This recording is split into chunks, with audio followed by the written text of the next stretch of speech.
Morning!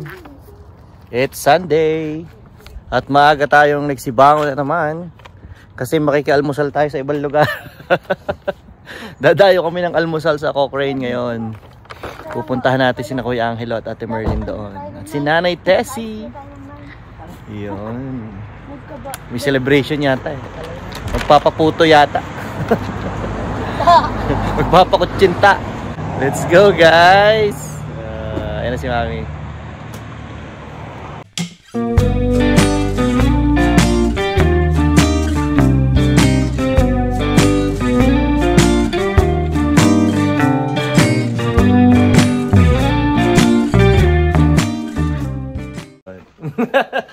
Andito na, nakakain na kami. Busog na busog na. Pero kakain ulit kami mamaya. Hindi ako nasabihan. Ano pala kami? Babiyahe pala kami ng malayo. Makikikain ulit. Dito kami sa Fireside dito sa Cochrane ngayon. Pero paalis na rin kami. Mamaya na yung phone. Oh. Use your hands. Guys, ito pala sa Cochrane. Ganda na lugar ni na ate. So dito yung bahayan nila. Tapos ito ano siya? Yung park. Tapos meron dito parang ice skating ring. Tapos doon playground. Dito kami lumapag dati nung sila yung sumundo nga sa amin, 'di ba? Galing sa airport nung dumating kami dito sa Canada. Sorry, Di. Dito kami nagstay nag-quarantine kami dito sa bahay nila dito ng 2 weeks. Pero silang basement lang. Oo, hindi na pala natin napuntahan na. Doon kami tumigil. So tumigil kami doon sa basement nila ng 2 weeks tapos yun. Pagkatapos ng 2 weeks, sinatid niya kami pa Calgary. Sinamahan niya kami mag-asikaso ng mga papel, yung si Kuya Angelo. Yan. Eh ngayon, andito na pati si Nanay Tessie, yung nanay ni Ate Merlin. Yan. Andito na din ngayon. Yan. Kaya-extend lang namin ng visa niya at luckily 1 year stay. 1 year stay. So ang proseso ng tourist visa ni Ma'am si Tessie, si Joyce. Tapos nung naka 6 months, in-extend si Joyce din na nag-process and fortunately ayun, approve na rin ulit. Pag-process ko na kayo.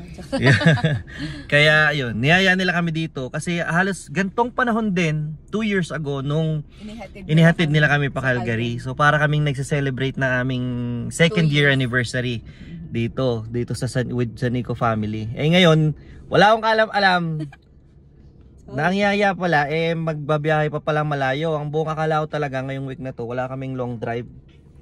Pero yun, pupunta pala kami ng Rimby. So pakita ko sa inyo guys mamaya. Maliit daw lang yung Rimby eh. Maliit lang. So pupunta kaming north.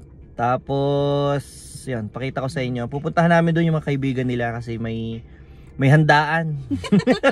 Ano mo naman kami, food is life. Hindi makikichibog kami doon. Sige. Hanggang mamaya ulit. Pakita ko na lang sa inyo mamaya. Bye. Ayan sila ate. Diyan yung bahay nila. Ito gagamitin lang yung pulang car. Bait niyan. Pamilyang yan. Bait pagtulog. Bait pagtulog. Dito tayo sa Walmart Super Center sa Silvan. Bihira. Saan na tayo napadpad? Ayan sila. Bibili daw ng swimming na shorts kasi yung pupuntahan pala ng hotel ay anak, tabi. Pupuntahan pala ng hotel ay may swimmingan pala. May swimming pala. Ano na hindi prepared eh. Say hello. So 30 minutes pa yata mula dito pupunta ng Rimby. Yun talaga yung ating destination sa Rimby. Tayo pupunta. So yung si Ate Merlin, mayroon siyang best friend na doon nakatira. Yun yung pupuntahan natin. May kainan daw doon. Kaya pupuntahan natin. Hindi ko alam tong lakad na to. Si Mami lang ang nakakaalam. Tapos yun lang sinabi sa akin. Eh kasi nga kapag linggo, sabi ko nga ayaw ko nang naglo-long drive pa. Eh wala rin, long drive din. 11 na lang ako papasok mamayang gabi.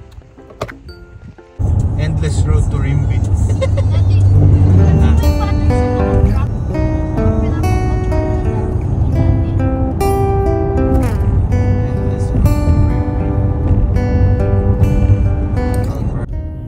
Dito na kami sa Rimby, guys. Ito na yung cemetery pala yung kanan. Ito na yung town niya, oh. Ito na yung downtown.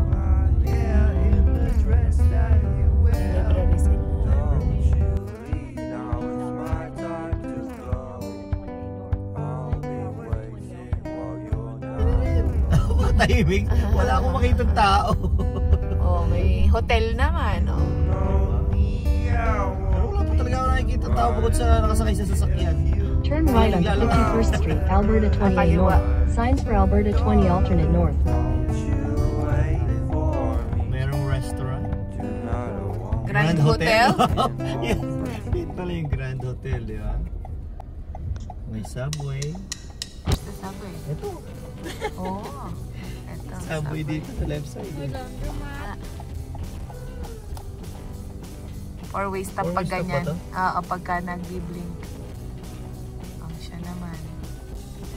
Tapos ikaw.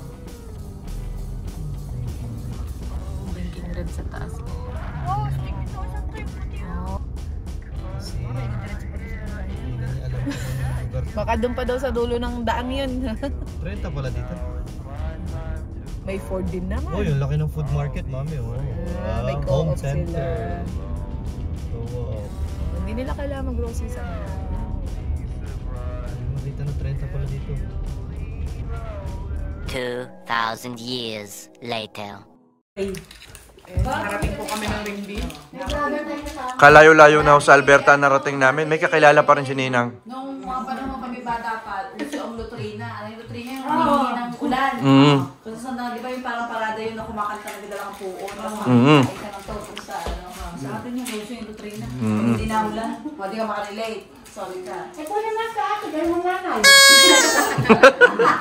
Ano ko, kulang pa ako sa kanya po yun. Ang gato na nanay eh. Meron din tayo kabayan dito. Di ba ilig? Di ba ilig siya no? Si Big Boy, di ba ilig yung ate? Pero ano siya, laki siya Bulacan. Ang tatay si Di ba yun ni si Edwin? Hindi, di ba isa? Tagapatuto niya sa kanila. Di ba ilig? Ah, ito si Edwin. Oo. Dirty. Baka yung tatay hindi ko. Pero Bulacan pa siya. Pero pangit-pangita. Andini na ho kami sa napakalayo Rimby. May mga kakilala pa rin eh. Talaga naman. May ilig yun, di ba?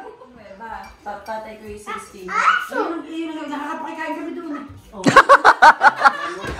Kaya pala hanggang Canada na nakikipakikain din tayo, no?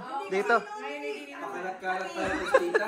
Yun, si pare Ray, kumpare ko. Naanak ko yung anak nung panganay. Nung yun yun kabataan. Hindi na kabataan, mga edad 20 siguro ako, mga 10. Lagi akong binibiro, kaya lagi akong, alam mo yung nababalis? Hindi nababati? Oo, nababati. Hindi palalakihin ko, lagi siyang gano'n. Tapos ang kapatid nga na Growel. Kasi aray laki sa lola at lolo. Ang tatay nila Kulas ang pangalan. Plus. Oo.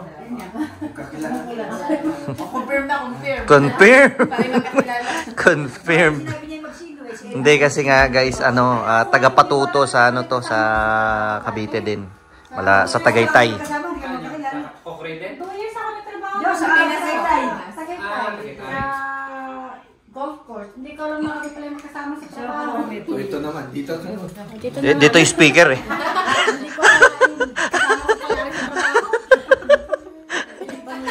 Kasi malapit. Hindi, magkatunog eh.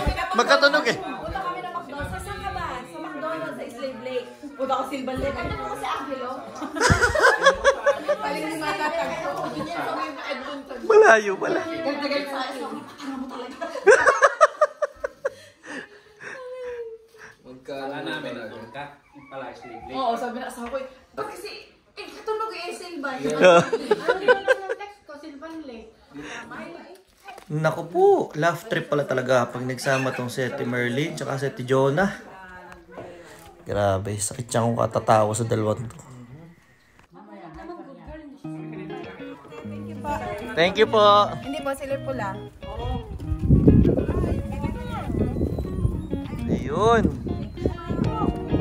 lilipat kami doon sa talagang kainan daw. Hahanapin namin yung talagang kainan.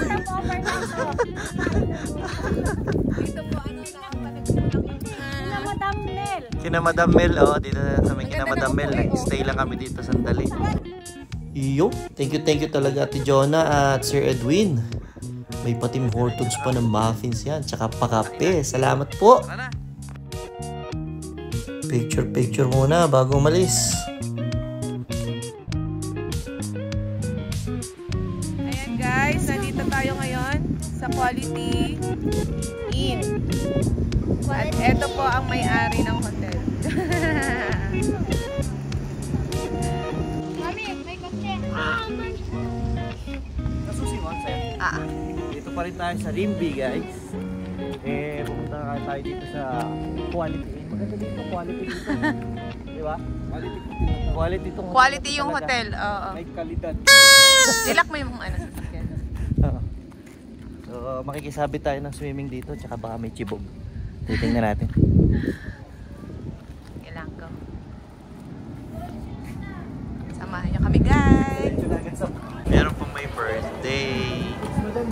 Naku, pamihadong mag-enjoy yung mga bagets. Wala maganda. May slide pa. Tatay, problema kung mapapaahon.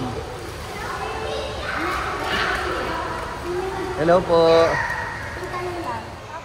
At yun guys, finally, namit na nga namin dito si Madam Mel at si Sir Patrick. At sila na nga yung may pa-birthday na anak, si Jasper. At di nga kami nagkamali guys. Dito pa lang, may unang pasada ng food trip. Ay, mga bata, sigurado mag-enjoy. Oh. Mga upong pang mayaman.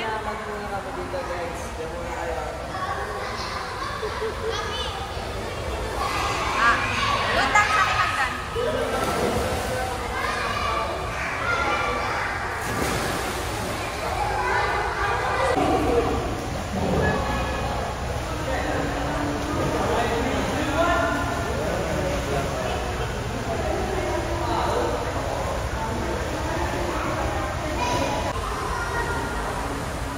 Sundan natin yung leader. Sundan natin yung leader.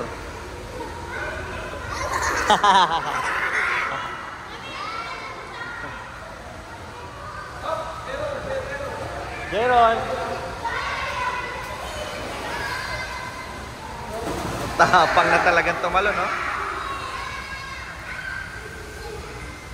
Rimby pa rin tayo, guys. Dito pa rin tayo. Parang lahat ng puntahan namin chibugan eh. Doon na natin itutuloy.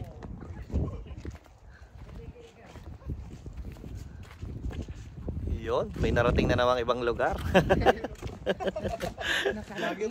Oo. Nagbablog-vlog eh. Yun. Ate Merlin, sunod lang kayo sa amin ha. Sunod lang kayo sa amin. Papainit daw.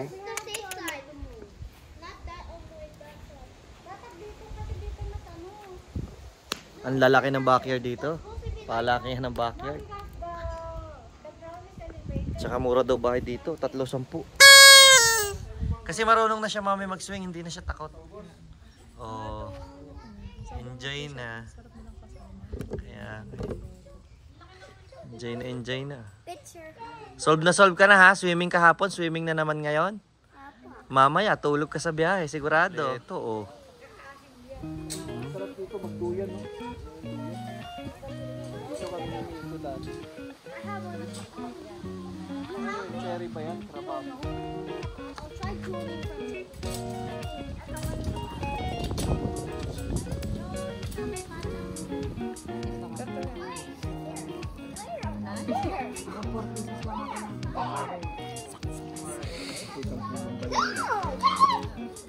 Ito walang takot. At least natikman na kakain, no kuya?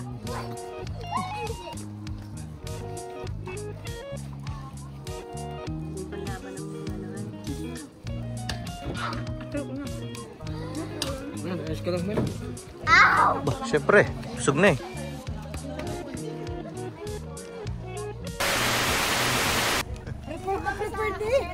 Uuwi na lang at sukat. Sumabit pa rin, oh. Walang patawad. Maninibuyas pa. Ang may-ari ng asyenda nasaan? Nasaan po yung may-ari ng asyenda? Ah, yun po pala. Yung may-ari ng asyenda. Ang sibuyasan. Halika din, Neneng. So, talagang pauwi na lang eh. Dumaan pa dito, maninibuyas. Mga prominenteng tao sa Rimbi. Supplier ng ano to, Indian restaurant. Ito ko. Yan, huwag ka mahiya. Red sibuyas. Pag alis namin, masama na loob niya. Wala naman ang sibuyas. Hala, sige. Bunot. Sige na, Ray. Ayan.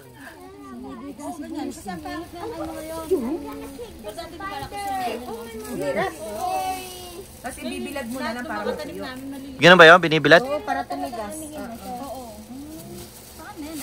Dapat ibinukat na natin ng isang ganero. Kaya ka po ate. Mas iuwi na namin. Oo, uwi na. Eh kayo? Okay lang kami. Ay kami mahihinga na sibuyas. Wala nang pang-design bukas. Nagtanim na sibuyas para lang. Titirahin lang pala ng taga Calgary tsaka taga Cochrane. Wow. Kanya-kanya ng bunot. Kanya-kanyang bunot, guys. Nagalit na. Pauwi na rin kami. Pero yun nga, dumaan pa dito, oh. Sa Sibuyas Farm. Ng bunot ng sibuyas ng may sibuyas. Inubos. Inubos pa. Wala kayong patawad talaga, oh. Abo na, ano ba yan eh? Papackage mo ba yan? Grabe naman yan. Tama na. Parang ibabaks mo pa Pilipinas yan, ah. Sama nyo na yung manok. Sisiw lang to dati nung itinanim dito. Naging manok na. Ganito dito. Ano, mobile home ano tawag sa mga to? Nakalagay doon eh. Mobile home eh. So para siyang mga ano. Magpapagas ako dyan. Magpagas ko din kayo. Hindi na. Diretso na kami. Dumaan ang Costco eh kanina. Oh, ayan oh. Sigurado ka? Kailangan yung gasolina ko eh. Iyon oh. Mga ganitong bahay dito oh. Sa isang friend nila. Nagpa-fried rice yan. Wala naman. Walang sibuyas. Wala sibuyas eh. Ayun daw, ayun pa. Wala na yung biwag na yun. Nakikita yun. Hindi okay na ba kayo sa sibuyas? Hindi po alam Nahiya. Mamsi, pwede pa daw. Grabe naman. Ano ba lahi? Pilipino ba talaga kayo? Parang iba yung lahi nyo ha. Mahilig sa sibuyas ha. Wala, lumabas yung kapitbahay, nagalit. Hindi pala sa kanya.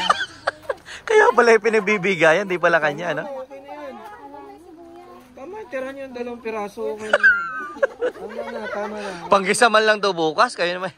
Sinaid nyo na. Magluluto pa ng corned beef bukas yan. Araw-araw sibuyas ang ulam. Ginisang sibuyas, torang sibuyas. Adobong sibuyas. Sino nakuha pa? Sabi dali na lang. Anak ng sibuyas na. Naawa sa sibuyas o anak Supplier ng na ng sibuyas. Indian restaurant yan. Supplier yan. Bigla silang nahiyaw ng nagunot nila. Parang binagyan. Nahiya eh. Wala naman pala sibuyas na pinagmamalaki eh. Hindi ka nagtatanim ng patatas. Mag-ano? Hindi ka nag-ano ng patatas. Nagtanim kami pa ng patatas. Hindi tumubo ng maganda. Iba yung lupa niyo na tinira ni dati doon. Maganda yung lupa doon. Kaya ngayon, ang pangit ng naging ano nung panahon, yung weather. Tsaka ang daming mga insekto, kumakain sila ng Peste. Ito mas malapit pa sa insekto. Ubus eh. Malupit pa sa peste. Malalaking Peste talaga. Malaking insekto, itim ang ulo. Lumalaki ito ng ganito. Kailangan mo kami na Nakakaya naman na rin Oo. Ito yan ang pinakamasakit na peste yung dadating kung kailan harvest time na talaga. pag uwi ng asawa, magkakaaway to.